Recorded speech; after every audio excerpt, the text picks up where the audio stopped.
Știți ce spunea? Minunat. Ia să mi le amintesc exact. Zice, pentru canoanele bisericii sunt stare să-mi dau viața. Dar pentru a salva un suflet, sunt stare să calc toate canoanele. Ați înțeles, dragilor? Nu. Încearcă să trăiești frumos. Nu contează cât ai. Doar să trăiești frumos și să fii bun față de ceilalți. Ați înțeles, dragilor?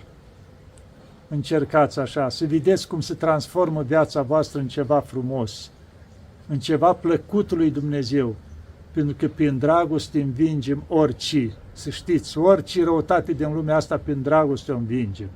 Ați înțeles, dragilor?